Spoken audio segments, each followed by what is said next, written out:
जय श्री कृष्णा मित्रों, किस स्त्री के भाग्य में पुत्र नहीं होता है? क्यों कुछ महिलाएं जीवन भर संतान सुख से वंचित रहती हैं? और सबसे बड़ा सवाल, वह कौन से गलत कार्य हैं जो एक पतिव्रता स्त्री को भूलकर भी नहीं करने चाहिए, वरना पुत्र प्राप्ति का सपना हमेशा अधूरा ही रहता है। आज की इस खास वीडियो में हम आपको इन सभी प्रश्नों के उत्तर देने वाले हैं, तो अंत तक हमारे साथ बने रहिए, क्योंकि यह बातें जानना हर उस स्त्री के लिए जरूरी है जो मां बनने का सपना देखती है। क्या कोई ऐसा पाप है जो एक स्त्री को मां बनने के सुख से वंचित कर देता है? क्या वह छोटी सी गलती जो हम अनजाने में करते हैं हमें समाज की नजरों में अपमानित करने की राह पर ले जा सकती है? मित्रों, आज हम आपके लिए लेकर आए हैं एक ऐसी पौराणिक कथा जो न केवल आपके मन को झोर देगी, बल्कि कर्म और भाग्य के गहरे रहस्य को उजागर करेगी। यह कथा इतनी प्रभावशाली है कि इसे सुनने के बाद आप अपने हर कदम पर विचार करेंगे।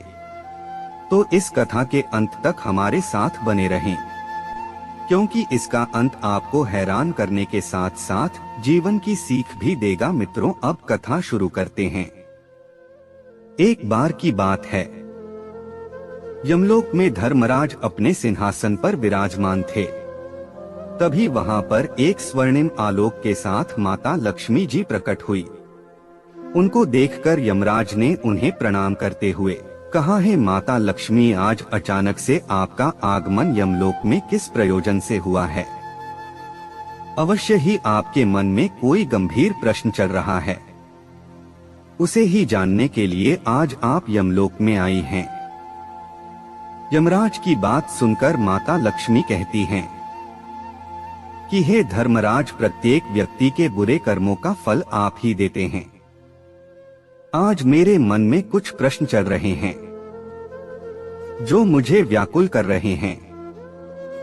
कृपया करके आप मुझे मेरे प्रश्नों के उत्तर दीजिए। यमराज कहते हैं कि देवी लक्ष्मी अपने संकोच होकर अपने प्रश्न पूछे, मैं आपको आपके सभी प्रश्नों के उत्तर अवश्य दूंगा। फिर माता लक्ष्मी कहती हैं कि वह कौन सी स्त्री है जिसके भाग्य में पुत्र प्राप्ति नहीं होती, और वह कौन से पाप है जो किसी भी स्त्री को भूलकर भी नहीं करने चाहिए। फिर यमराज कहते हैं कि हे देवी लक्ष्मी, आपके प्रश्न गंभीर भी हैं और बहुत ही महत्वपूर्ण है, जिनके उत्तर सभी स्त्री और पुरुषों को ध्यानपूर्वक सुनना चाहिए।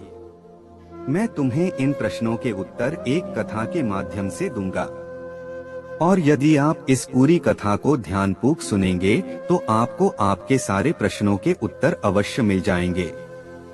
हे देवी लक्ष्मी, प्राचीन काल में नंदनपुर के निकट एक छोटा सा गांव था जिसका नाम था गोविंदपुर। इस गांव में रहती थी एक सुंदर स्त्री जिसका नाम था मायावती। मायावती की सुंदरता ऐसी थी कि लोग उसे अप्सरा समझते थे, लेकिन उसका मन अहंकार और स्वार्थ से भरा था। वह अपने धन, सौंदर्य और बुद्धि पर इतनी गर्व करती थी कि दूसरों को तुच्छ समझती थी। मायावती का विवाह एक साधारण लेकिन धर्मनिष्ठ पुरुष हरिदास से हुआ था। हरिदास अपनी पत्नी से बहुत प्रेम करते थे, लेकिन मायावती उनके सादगी भरे जीवन से संतुष्ट नहीं थी। वह हमेशा अधिक धन, वैभव और प्रशंसा की चाह रखती थी। वह सोचती, मैं इतनी सुंदर और बुद्धिमान हूँ, फिर भी मुझे इस साधारण जीवन में क्यों बंधना पड़ता है? क्या मैं अपने मन की इच्छाओं को जीने के लिए स्वतंत्र नहीं हूँ? गोविंदपुर के पास एक घना जंगल था जिसे गौतम वन कहा जाता था। इस जंगल में एक पवित्र गाय रहती थी जिसका नाम था कामधेनु। कामधेनु कोई साधारण गाय नहीं थी, वह एक दिव्य गाय थी जिसे स्वयं इंद्रदेव ने पृथ्वी पर भेजा था। मान्यता थी कि कामधेनु की सेवा करने से हर मनोकामना पूरी होती है और उसका अपमान करने से महापाप लगता है।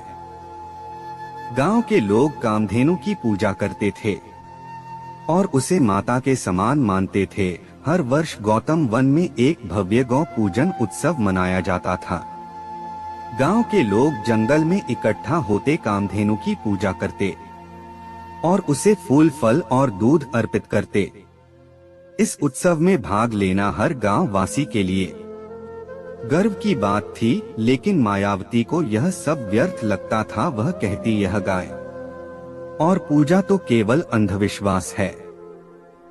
मैं अपने भाग्य की स्वामिनी हूँ। एक वर्ष गौ पूजन उत्सव की तैयारियां जोरों पर थी। गौतम वन को फूलों और रंगोली से सजाया गया था। कामधेनु के लिए एक विशेष मंडप तैयार किया गया था, जहां उसकी पूजा होनी थी। पुजारी ने सभी को हिदायत दी, कामधेनु माता का यह मंडप पवित्र है, इसे कोई अपवित्र ना करें और माता का कोई अपमान ना करें। लेकिन मायावती, जो अपने अहंकार में डूबी थी, ने इस हिदायत को अनसुना कर दिया। उसने अपने मित्रों से हंसते हुए कहा, यह गाय मेरे सामने क्या है, मैं इसे अपने इशारे पर नचा सकती हूँ। और फिर उसने एक ऐसा कदम उठाया जिसने उसकी नीति को हमेशा के लिए बदल दिया। उस दिन जब गांव वासी पूजा की तैयारियों में व्यस्त थे, मायावती गौतम वन में अकेली पहुंची। वह कामधेनु के मंडप के पास गई और हंसते हुए बोली, तुम्हें लोग माता कहते हैं, तुम तो बस एक गाय हो। और फिर उसने जानबूझकर कामधेनु पर कीचड़ फेंक दिया। उसने मंडप के फूलों को उखाड़ दिया और पूजा के सामान को बेकार कर दिया। तभी जंगल में एक अजीब सी शांति छा गई। पक्षियों की चहचहाट थम गई और हवा में एक ठंडक सी फैल गई। कामधेनु ने अपनी बड़ी बड़ी आंखों से मायावती की और देखा। उसकी आंखों में क्रोध और करुणा का अनोखा मिश्रण था। तभी एक आकाशवाणी गूंजी, मायावती, तुमने पवित्र गाय का अपमान किया है। तुम्हारा अहंकार और स्वार्थ तुम्हें उस रास्ते पर ले जाएगा जहां तुम मातृत्व के सुख से वंचित रहोगी। अगले जन्म में तुम्हारी गोद खाली रहेगी और तुम्हें हर पल इस पाप का पश्चाताप करना होगा। मायावती हंस पड़ी और बोली, यह सब मूर्खी का वहम है। मैं किसी गाय से नहीं डरती। लेकिन उसकी हंसी ज्यादा देर नहीं टिकी। उसी रात जब वह अपने घर लौटी, उसे एक भयानक स्वप्न दिखा। स्वप्न में वह एक अंधेरे जंगल में थी जहां चारों ओर आग की लपटें उठ रही थी। तभी उन लपटों के बीच से कामधेनु प्रकट हुई। उसकी आंखों में क्रोध था और उसकी गर्दन गूंजी, मायावती, तुमने मेरी पवित्रता को ललकारा। तुम्हारा अहंकार तुम्हें ले डूबेगा। अगले जन्म में तुम वह जीवन जिंगी जहां तुम्हें संतान सुख नहीं मिलेगा। मायावती डर से जाग उठी। उसका शरीर पसीने से भीगा था और उसका मन बेचैन। उसने अपने पति हरिदास से स्वप्न के बारे में कुछ नहीं कहा, लेकिन उसकी नींद उड़ गई। वह रात रात भर जागती और उसे हर जगह कामधेनु की आंखें दिखाई देती। वह अपनी सहेलियों से कहती, क्या यह कोई श्राप है? लेकिन कोई उसकी बात को गंभीरता से नहीं लेता। समय बीता, लेकिन मायावती का मन शांत नहीं हुआ। उसी दौरान गोविंदपुर में एक आकर्षक और चतुर व्यापारी चंद्रकांत आया। वह अपनी चिकनी चुपड़ी बातों और आकर्षक व्यक्तित्व के लिए प्रसिद्ध था। मायावती, जो पहले ही अपने जीवन से असंतुष्ट थी, चंद्रकांत की बातों में फंस गई। वह चुपके चुपके चंद्रकांत से मिलने लगी। उसने सोचा, मेरा पति कभी नहीं जान पाएगा और अगर मैं अपने मन की इच्छाएं पूरी नहीं करूंगी तो इस जीवन का क्या मतलब। लेकिन मायावती भूल गई थी कि कर्मों का लेखा जोखा रखने वाला कोई और होता है। एक दिन जब वह चंद्रकांत से मिलने गौतम वन जा रही थी, रास्ते में उसे एक वृद्ध तपस्वी मिला। तपस्वी का चेहरा तेज से चमक रहा था और उनकी आंखें मायावती के मन को भेद रही थी। मायावती ने डरते डरते तपस्वी से कहा, है महाराज, मुझे हर रात भयानक स्वप्न आते हैं। मुझे लगता है मैं किसी श्राप का शिकार हूँ, कृपया मेरी मदद करें। तपस्वी ने उसकी बात ध्यान से सुनी। फिर उन्होंने अपनी दिव्य शक्ति से मायावती के पूरे जीवन को देख लिया और बोले, मायावती, तुमने न केवल कामधेनु माता का अपमान किया बल्कि अपने पति के साथ विश्वासघात करके धर्म को भी ठेस पहुंचाई। तुम्हारा अहंकार और स्वार्थ तुम्हें उस रास्ते पर ले जा रहा है जहां से वापसी मुश्किल है। माता कामधेनु ने तुम्हें प्रायश्चित का एक मौका दिया है। यदि तुम अब भी सच्चे मन से पश्चाताप कर लो तो शायद तुम इस श्राप से बच सको। मायावती ने कांपते स्वर में पूछा, महाराज, वह श्राप क्या है? तपस्वी ने गंभीर स्वर में कहा, वह जीवन जहां तुम्हारी गोद खाली रहेगी, वह जीवन जहां तुम हर पल मां बनने के सुख के लिए तरसोगी। मायावती का चेहरा पीला पड़ गया। उसने पूछा, महाराज, कृपया मुझे इस श्राप से बचने का उपाय बताइए। तपस्वी बोले, तुम्हें गंगा के तट पर जाकर कठोर तपस्या करनी होगी। केवल कामधेनु माता का आशीर्वाद ही तुम्हें इस श्राप से मुक्ति दिला सकता है। इतना कहते ही तपस्वी अंतर्धान हो गए। मायावती ने गंगा तट की यात्रा शुरू की। यह यात्रा केवल शारीरिक नहीं बल्कि उसके मन और आत्मा की भी यात्रा थी। रास्ते में उसे अनगिनत कठिनाइयां आई। तेज बारिश, भयंकर जंगली जानवर और सबसे बड़ी चुनौती उसका अपना अहंकार। वह बार बार सोचती, मैंने क्या गलत किया? मैं तो केवल अपनी इच्छाओं को जी रही थी। लेकिन जैसे जैसे वह गंगा के करीब पहुंची, उसे अपने कर्मों का पश्चाताप होने लगा। उसे याद आया कि कैसे उसने कामधेनु का अपमान किया, कैसे उसने अपने पति के विश्वास को तोड़ा और कैसे उसने धर्म की मर्यादा को ठुकराया। गंगा तट पर पहुंचकर मायावती ने कठोर तपस्या शुरू की। कई महीनों तक वह बिना भोजन बिना पानी के कामधेनु माता की भक्ति में डूबी रही। वह हर दिन माता से क्षमा मांगती और अपने पापों का प्रायश्चित करती।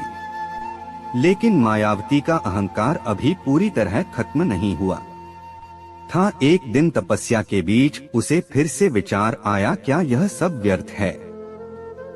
क्या कोई गाय मुझे मातृत्व का सुख दे सकती है? इस विचार ने उसकी तपस्या की शक्ति को कमजोर कर दिया। अंततः मायावती की तपस्या से प्रसन्न होकर कामधेनु माता प्रकट हुई। उनकी उपस्थिति से गंगा तट प्रकाशमय हो उठा। माता बोली, मायावती, तुमने प्रायश्चित शुरू तो किया, लेकिन तुम्हारा हृदय अभी भी पूरी तरह शुद्ध नहीं हुआ। तुम्हारा पाप बड़ा था। अगले जन्म में तुम्हें वह जीवन जीना होगा जहां तुम्हारी गोद खाली रहेगी। यह सजा नहीं बल्कि एक सीख है। इस जीवन से तुम समझोगी कि विश्वास, धर्म और मर्यादा का क्या महत्व है। मायावती की आंखों से आंसुओं की धारा बहने लगी। उसने कहा, है माता, क्या मेरे प्रायश्चित का कोई मूल्य नहीं? कामधेनु ने करुणामयी स्वर में कहा, तुम्हारा प्रायश्चित व्यर्थ नहीं गया। अगले जन्म में तुम्हें वह जीवन भले ही जीना पड़े, लेकिन तुम्हारी आत्मा को मुक्ति का मार्ग दिखेगा। अपने कर्मों से सीखो और दूसरों को भी प्रेरित करो। उसने माता के चरणों में सिर झुकाया और कहा, हे माता, आपने मुझे नया जीवन दिया। मैं वचन देती हूँ कि मैं अपने पुत्र को धर्म और सत्य का मार्ग दिखाऊंगी। फिर कुछ महीनों बाद सुदर्शना ने एक सुंदर और तेजस्वी पुत्र को जन्म दिया, जिसका नाम रखा गया सत्यव्रत। सत्यव्रत बड़ा होकर एक महान और धर्मनिष्ठ राजा बना, जिसने नंदनपुर को और भी समृद्ध बनाया। है देवी, अब तुम्हारे प्रश्नों के उत्तर सुनो। तुम्हारा पहला प्रश्न था, वह कौन सी स्त्री है जिसके भाग्य में पुत्र प्राप्ति नहीं होती? जो स्त्रियां धर्म के नियमों का पालन नहीं करती, अपने पति का सम्मान नहीं करती और मासिक धर्म के शुभ दिनों की अवहेलना करती हैं, उनके भाग्य में पुत्र प्राप्ति नहीं होती। तुम्हारा दूसरा प्रश्न था, वह कौन सी स्त्री समय से पूर्व विधवा हो जाती है? जो स्त्रियां मांग में सिंदूर और मंगलसूत्र नहीं पहनती, पति की अवहेलना करती हैं या पर पुरुषों के साथ अनुचित संबंध बनाती हैं, वे समय से पहले विधवा हो जाती हैं। तुम्हारा तीसरा प्रश्न था, वह कौन सी स्त्री पति के होते हुए भी दुखी रहती है? जो स्त्रियां प्रभात में देर तक सोती हैं, बिना स्नान किए भोजन बनाती हैं, पूजा पाठ नहीं करती और पति की आज्ञा की अवहेलना करती हैं, उनके जीवन में सुख नहीं आता। मित्रों, अगर यह कहानी आपको पसंद आई तो हमारी इस चैनल को सब्सक्राइब जरूर करें। धन्यवाद।